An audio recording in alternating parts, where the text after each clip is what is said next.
All of us have stories to tell. We seek the truth, but oftentimes, we're becoming more confused. We want answers. Stories of the unknown, the dark, and the weird.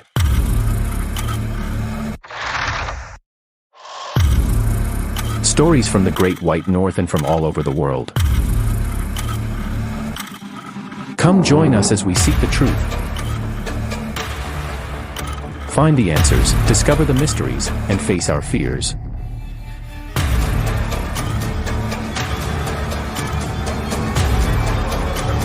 This is The Stories Canada Podcast. Listen now for free.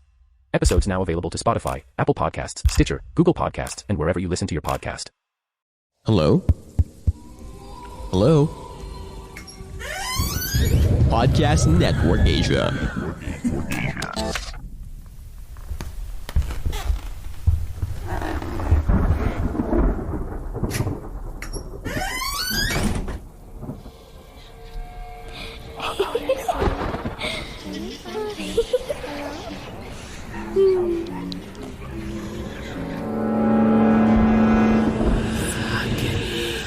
Stories Philippines Podcast.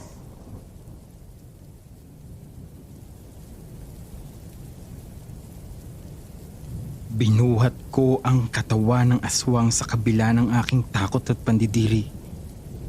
Binuhusan ko iyon ng gasolina at saka sinindihan. Hinintay kong ganap na matupok ang kalahating katawan yun. Dati ay hindi naniniwala si Ariel sa sinasabi ng inaanak niyang si Jonel tungkol sa aswang. Pero isang karanasan niya ang naging dahilan para sa huli ay paniwalaan niya rin ito. Kay Jonel na lang ngayon umiinog ang buhay ko, paring Ariel. Sabi sa akin ni paring Noel habang pinaliliguan niya ang 5 taong gulang na anak. Dadalawa na lang kaming mag-ama. Wala na akong ibang inaasahang magmamahal at mag-aaruga sa kanya kundi ako. Maaga siyang nabiyudo. Dinapuan ng malubhang sakit ang asawa niyang si Corazon na naging dahilan ng kamatayan nito. Wala ka na bang balak mag-asawa, paring Noel? Ang tanong ko. Sariwa pa sa isip ko ang nangyari kay Corazon, paring Ariel. Hindi ko muna iniisip na palitan siya sa puso ko. Tapat sa sinabi niya, nakita kong sa trabaho at sa anak na lamang niya inuukol ang kanyang panahon. 2 taon ang matuling lumipas. Isang araw ay mayroong dumating sa aming baryo na isang babaeng dayo na nagpasyang manirahan sa aming baryo. Si Ofelia. Pamangkin daw si Ofelia ni Aling Choling. Maganda si Ofelia. Hugis puso ang mukha niya. Malamlamang mga mata at mahaba ang buhok na abot hanggang sa balakang. Liligawan mo si Ofelia? Gulat na tanong ko kay paring Noel nang mag-usap kami at ipaalam niya sa akin ang kanyang balak. Oo, sagot niya. Malaki ang pagkakahawig niya kay Corazon. Sa bagay, kahit sinong binatang lalaki sa baryo natin ay si Ofelia ang punteriya. Sa palagay mo kaya, magugustuhan ka niya at lalo't biyudo ka na at may anak. Bakit hindi? Tapat ang layunin ko sa kanya at naniniwala kong hindi magiging sagabal si Jonel para ibigin niya ako. Makalipas ang ilang araw ay pumunta ako sa bahay ni paring Noel. Nasaksihan ko ng ipagtapat niya sa anak ang panliligaw kay Ofelia. Nagpakita si Jonel ng pagkaayaw kay Ofelia. Hindi ka ba natutuwa na 2 na kaming magmamahal sa iyo kung sakaling mapangasawa ko siya? Mabait si Ofelia, anak. Sabi ng kumpare ko sa inaanak ko. Basta ayoko sa kanya. Gusto kong tayong 2 lang dito sa bahay. Umiiyak na sabi ni Jonel. Nagkatinginan kaming magkumpare. Napapailing na lamang siya sa naririnig na isinasagot ng anak. Sa una lang ganyan ang magiging reaksyon ng anak mo, pare. Natural lang yun sa bata. Naniniwala ako na maintindahan ka rin ni Jonel. Pagpapalakas ko ng loob sa kanya. Sana nga, pare. Sabi niya at nagpuntong hininga. Itinuloy ni paring Noel ang panunuyo kay Ofelia. Nang itanan niya ang babae at iuwi sa bahay niya, ay nabalitaan kong naglaya si Jonel. Dali-dali akong nagtungo sa bahay ng dalawa. Nalaman ko mula sa kumpare ko na 2 gabi nang hindi umuwi ang inaanak ko. Hinahanap namin si Jonel. Matigas talaga ang loob ng batang yun. Gusto ko na tuloy pagbuhatan ng kamay. Sabi sa akin ni paring Jonel ng araw na makita namin sa wakas si Jonel. Huwag mong gagawin yun, pare. Pigil ko sa kanya. Lalong lalala ang sitwasyon. Sikapin mo na lang na ilapit ang loob niya kay Ofelia at ganon din naman ang iyong asawa sa bata.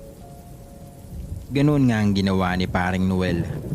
Lumipas ang 1 buwan, patuloy na nagsama ang mga ito sa bahay ng kumpare ko.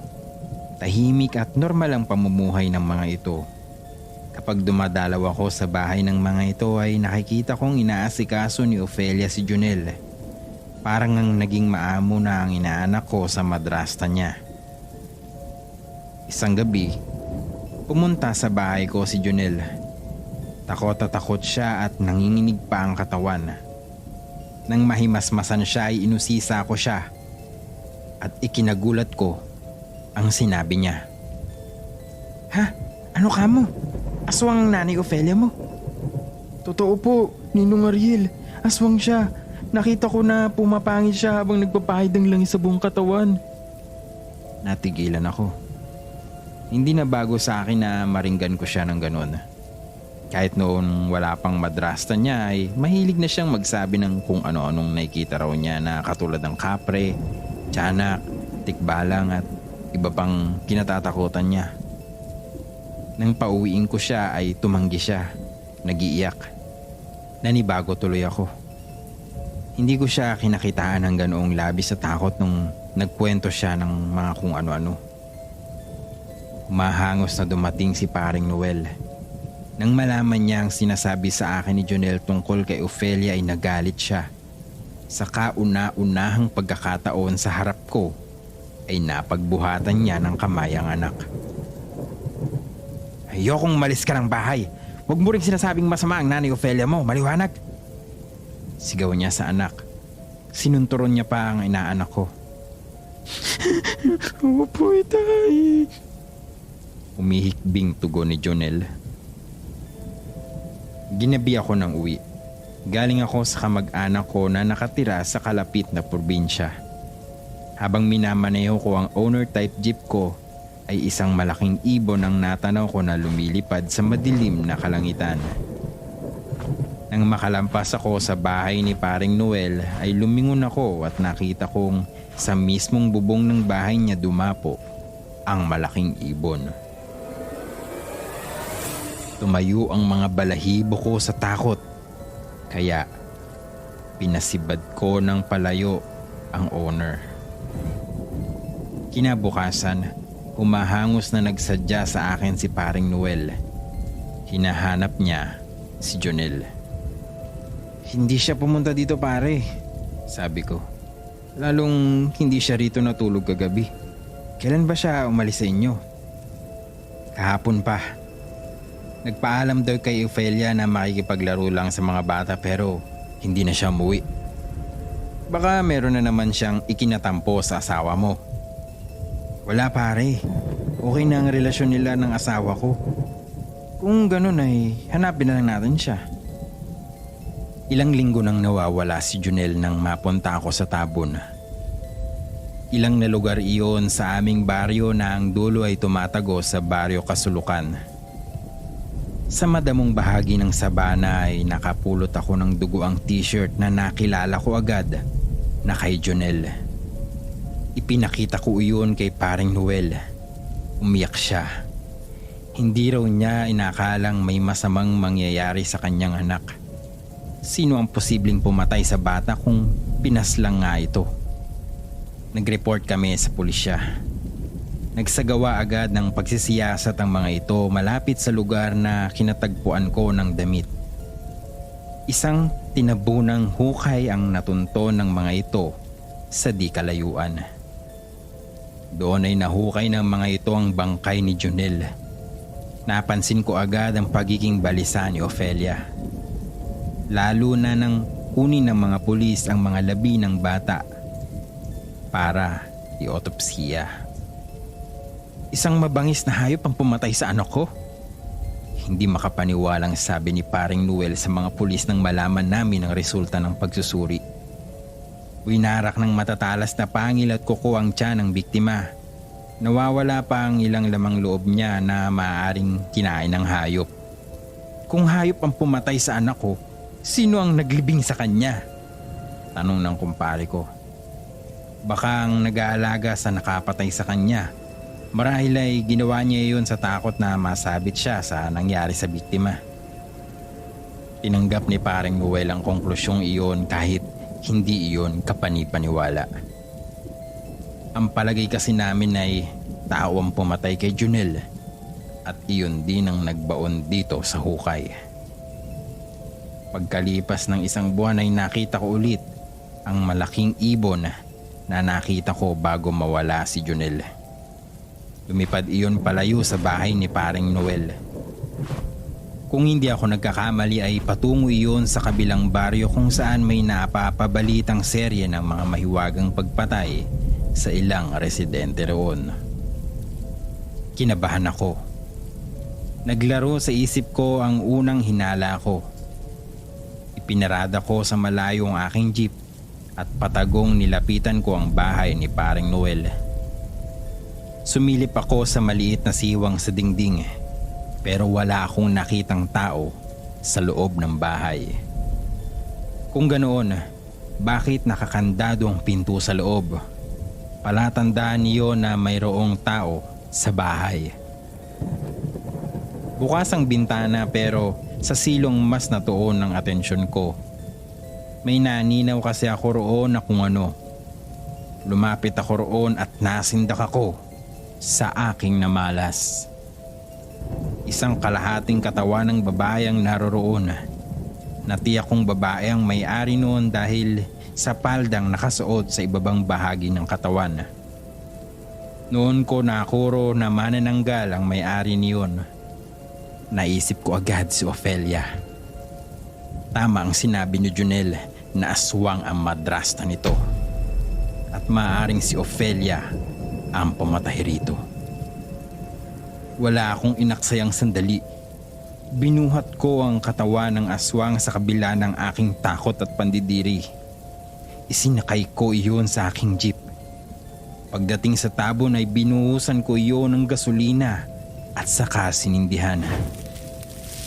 Hinintay kong ganap na matupok ang kalahating katawan.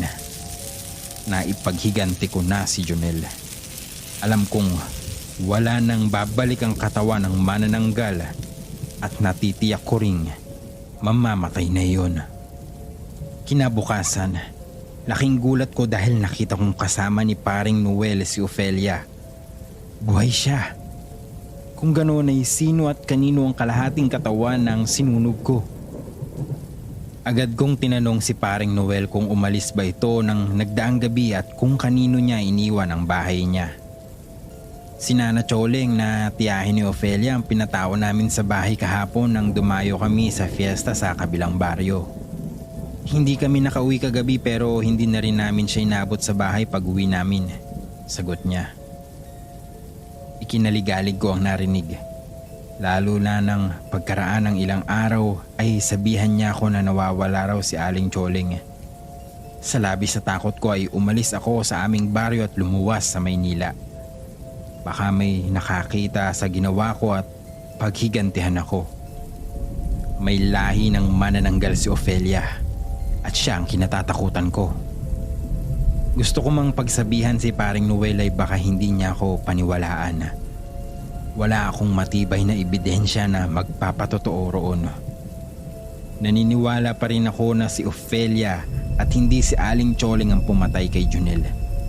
Ganun pa man, paniwalaan kaya ng mga pulis ang sasabihin ko? Baka mabaligtad pa ang pangyayari at ako ang panagutin sa pagkawala ni Aling Choling. Sa ngayon ay hindi pa rin ako makapangahas umuwi sa aming baryo. Uuwi lang ako roon kapag wala na si Ofelia. Naawa ko sa aking kumpare dahil nakapag-asawa siya ng isang babaeng hindi niya alam ang tunay na pagkatao. Hi guys, may pasabugan PNA this month of August dahil it's their 2nd year anniversary. This August, there will be not only 1, not 2, but 4 live streams in total. So tune in on their Facebook page at www.facebook.com/podcastnetworkasia this August 5, 13, 20, and 27 at 6:30 p.m. for fun games, kulitan, at chikahan with your favorite podcasters. May exciting prizes din from Shure and marami pang iba. See you there!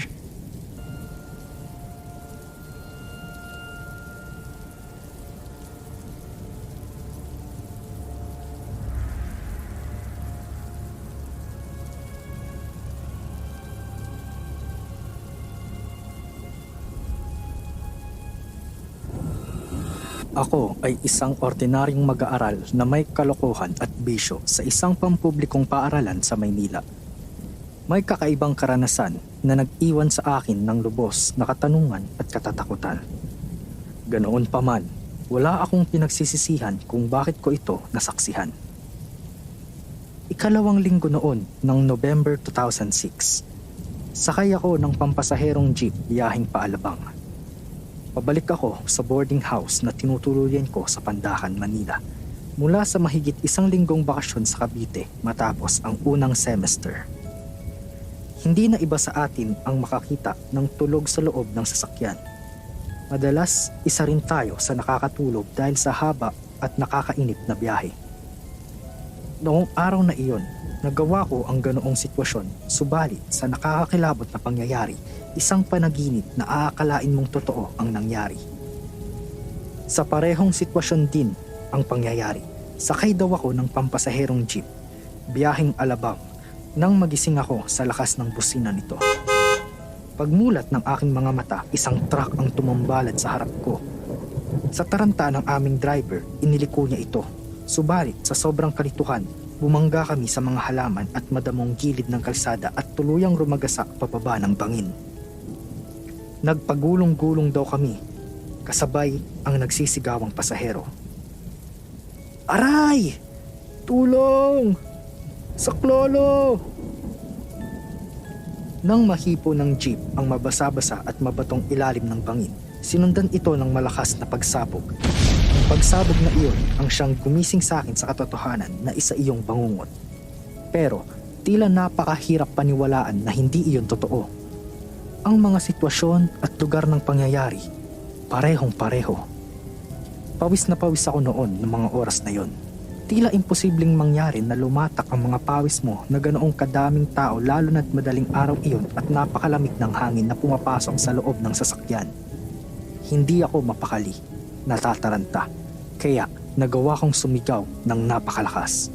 Mas lalo na nang malaman ko na malapit na kami sa zigzag, ang pinangyarihan ng panaginip. Manong, para po. Manong, bababa na ako. Minto ang sasakyan at natatawang tinanaw ako ng mga pasahero kabilang ang driver. Ang iba naman ay nagising sa kanilang pagkakaidlip at nagbigay ng kani-kanilang reaksyon. Sino naman kaya bababain niya dito wala namang nakatira dito?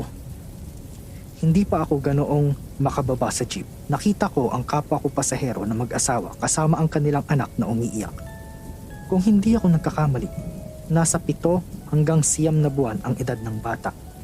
Ate, pakiusap, bumaba na rin kayo. Ang nasabi ko sa babaeng hindi ko naman kakilala. Tila susunod naman sa akin ng babae nang buhatin niya ang bata at aktong tatayo. Pinigilan ito ng kanyang asawa. Baliw ka ba? Adik yan. Huwag mong pansinin. Hindi ko na alam ang sumunod na pangyayari sa pagitan ng mag-asawa dahil humarurot na ang sasakyan. Madilim ang parting iyon ng sigsag na pinagbabaan ko. Pero hindi ako natatakot na baka may mangyari sa akin. Ang mas kinakatakutan ko na baka magkatotoo ang panaginip. Nanlalamig ang buo kong katawan na may kasamang panginginig. Hindi ko man nakikita pero nararamdaman kong namumutla ako sa takot. Minuto din ang hinintay ko bago dumating ang susunod na jeep na biyaheng paalabang din. Agad-agad akong sumakay. Katabi ang driver at isang pasahero nito sa harapan. Ilang sandali lang matapos lumiko ng pakanan ang sasakyan, may pumarang mag-ina. Hindi ako nagkakamali na sila mismo ang nakasabay ko sa jeep na sinabihan kong bumaba na. Samantala, sa kasamaang palad, hindi sila pinansin ng driver. Punong-puno na ang loob ng sasakyan. Naawa ako sa mag-ina at nagilty sa nagawa kong kabalastugan. Kung hindi ko sila pinulabog, sana wala sila sa ganoong lugar. Ganoon pa man, labis ang pagtataka ko kung bakit hindi nila kasamang bumaba ang asawa nito. Ganoon na ba kasama ang lalaki para pabayaan ang kanyang mag-ina sa ganoong kadilim at kadelikadong lugar? Hindi pa rin mawala ang pagabag sa aking kaibuturan ng mga oras na yon. Habang binabagtas namin ang makakurbang daan, isang malakas na pagsabog mula sa bangin ang gumulantang sa amin. Tuluyan ng umagos ang naiipong likido sa aking mga mata sa sobrang hilakbot. Totoo ang panaginip, totoo ang nasaksihan ko. Mga salitang sa isip ko lang isinisigaw habang tulala at habang naparalisa ang biyahe ng ilang saglit. Nais tumulong ng mga pasahero, ang masaklap, hindi nila magawa sa kadahilan ng malalim ang bangin. Ang truck naman na kapwa na pahinto ay maya-maya ay umandar ang makina at lumayo. Walang nakasaksi sa aksidente kung ano ang tunay na nangyari bukod sa truck na salarin at sa sarili kong panaginip. Nakauwi naman ako ng matiwasay sa boarding house, ni walang paso o gasgas sa balat. Taliwas sa nakapangingilabot kong panaginip. Noong araw na iyon, pinilit kong huwag munang pumasok sa unang araw ng second semester. Buong araw akong natulala at habang naghihintay ng balita sa telebisyon ukol sa aksidente ay nabalitaan kong ni isa sa mga pasahero ay walang nabuhay. O kahit na isugod man lang sa ospital. Ni isa sa mga kamag-anak ko ay walang nag-aalala na baka isa ako sa nadamay sa aksidente. Pero naiintindihan ko kung bakit dahil ugali ko nang mag-text pagkarating ko pa lang sa Maynila. Wala akong pinagsabihan ng kwentong ito bukod sa kausap ko sa panalangin dahil alam kong walang maniniwala. December 2006 nang muli akong umuwi sa Cavite para sa Christmas vacation. Hindi ako makapaniwala na magpahanggang ngayon ay nabumahigpit si Mama pagkarating ko at nagpasalamat na may kasamang paghingi ng tawad. Nagtaka silang lahat dahil hindi iyon gawain ng estudyanteng tulad ko. Oh, bakit? May nangyari ba? Naku, may lagnat ka ba? Nangingiting winika ng mama ko at sinabayan ng tawa ng mga kapatid kong first time akong nakita sa aktong iyon. January 2007 nang bumalik ako sa Maynila. Sakay pa rin ng jeep dahil wala namang ibang sasakyan bukod doon. Dilat na dilat akong ibiniyahin ng mga mata ko at tila may pobya na sa paghimbing sa loob ng jeep. Papasok na kami sa sigsag noon. Malapit sa pinangyarihan ng aksidente nitong nakaraang taon nang makaramdam muli ako ng kilakbot na triple na ngayon. May pumarang mag-ina sa sinasakyan naming jeep pero tila ako lang ang nakakakita. Maluwag ang loob ng sasakyan. Kasya ang 8 hanggang 10 katao subalit hindi ito pinansin ng driver. Naiiyak ako ng mga oras na iyon at tila nais kong mabaliw. Lumiko ang jeep at muli ko silang nakita. Ayoko silang tingnan pero lubhang namamagnet ang mukha ko palabas ng bintana para tanawin sila. Nakakatakot ang kanilang anyo, duguan at humihingi ng tulong. Muling lumiko ang jeep pakanan at muli ko na naman silang natanaw. Mas na nakakatakot dahil inaagnas na sila at patuloy na humihingi ng tulong. Mas natakot ako nang lumapit sila sa mukha ko pa mismo. Wala akong magawa noong mga oras na iyon. Hindi ko man magawang ipikit ang mga mata ko dahil sa pobya na baka makatulog. Nang makalabas kami sa sigsag ay abot-abot ang pasasalamat ko dahil kusa na silang naglaho. Sikat na ang araw nang makarating kami sa Alabang. Pinilit kong magpaka-normal. Mahirap man, magpatay mali siya na parang walang nangyari. Simula noon, hindi na ako dumaan pa sa sigsag ng Governor's Drive ng Cavite at mas pinilit na daanan ang mas malayo pa uwi man o pabalik. Hindi ko alam kung naging malas ang aking kakaibang karanasan o mapalad dahil sa pangalawang pagkakataon na ipinagkaloob sa akin. Siguro nga hindi ko pa oras. Maswerte lang talaga ang mga taong tulad ko na nabigyan ng pagkakataong humingi ng kapatawaran sa mga taong mahal at mga taong alam kong nasaktan ko. Kumpara sa mga taong binawian ng buhay sa hindi inaasahang pagkakataon na magpasa hanggang ngayon ay hindi pa rin natatahimik ang kanilang mga naliligaw na kaluluwa.